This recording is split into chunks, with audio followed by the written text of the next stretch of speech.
We do a very extensive check on their background, determine the identity, and ensure there's nothing illegal about their history. So we qualify the cardholder. Second, we identify where the source of funds comes from. So it's good source of funds, it's safe, nothing illegal. Third, we monitor the transactions, how much is loaded on the card, how much is spent domestically, internationally, and we track that each transaction and total by day, by week, by month, by quarter, by year, so we know where money is coming in, where it's going out, and if we see a problem, we alert the bank, compliance, and we alert Visa. Alors, en fait, en termes de sécurité, on a plusieurs niveaux de sécurité. D'abord, on a l'identification du client, ce qu'on appelle le KYC, Know Your Customer en anglais, qui est le premier niveau d'identification, c'est-à-dire que avant de souscrire pour une carte, on doit donner une pièce d'identité. On doit justifier son identité et à partir de là on rentre, c'est là dans notre machine, notre plateforme et on voit si cette personne est fichée, si elle est terroriste, par rapport au Patriot Act américain ou au listing.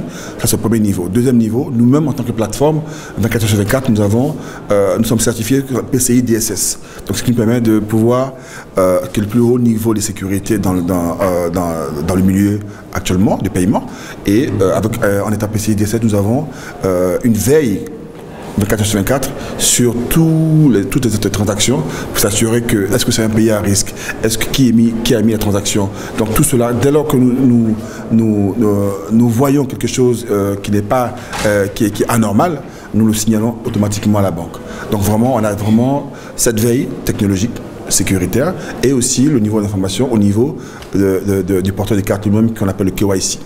Alors, en 2015, à quel pourcentage peut-on estimer le taux de pénétration des cartes payées en Côte d'Ivoire? Just beginning, perhaps no more than 5%. It's a beginning. Donc nous sommes dans un début, donc on est à 5%, ce qui veut dire qu'on a une grande marge. Donc les banques ont intérêt à rentrer et à faire la promotion de ce moyen de paiement qui se veut démocratique, parce que tout le monde aujourd'hui peut l'avoir. Ce n'est plus le riche qui a droit à Visa, comme on a l'idée, mais tout le monde aujourd'hui peut l'avoir. C'est la même chose comme la téléphonie. Aujourd'hui, on peut avoir une carte à gratter de 5 000, 10 000 d'un quelconque opérateur. Le riche et le pauvre peut l'avoir. Donc c'est la même chose aussi pour les cartes prépayées. Tout le monde peut l'avoir. Il suffit juste d'en faire la demande à la banque ou au distributeur agréé le plus proche. Mais comment vous expliquez cette réticence des banques?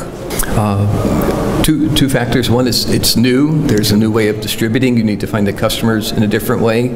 And second, their questions about security are very good. There needs to be more due diligence done. And once it's done, it moves quickly, but it has to be done first. Non, mais je pense que c'est parce que d'abord, c'est parce que c'est une nouveauté. Donc toute nouveauté appelle à réflexion. Et donc je pense que c'est pour ça que les banques prennent du temps. Et il y a aussi l'aspect sécuritaire.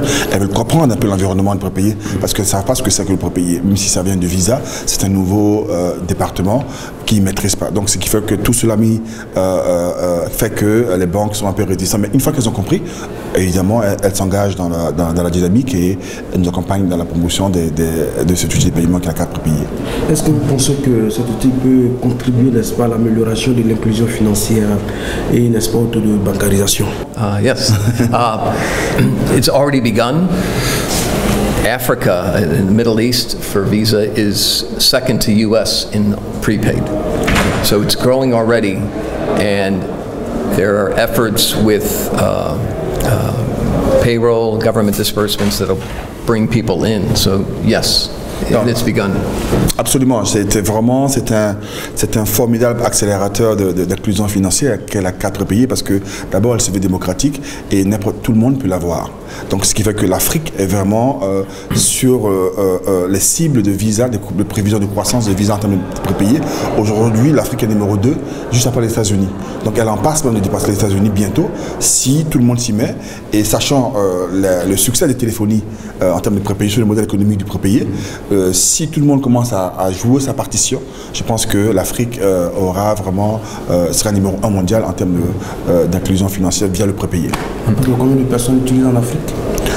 Over millions. It's 5 million, 6 million. It's growing. Donc je pense que pour l'instant on est à 5-6 millions, ce qui n'est pas énorme pour le continent africain, mais avec, encore une fois, avec les efforts qu'on est en train de mettre en place, les campagnes d'initiation et d'éducation qu'on fait un peu partout en Afrique, on pense qu'on va dépasser ce chiffre-là de manière extraordinaire. Moi j'ai une dernière préoccupation.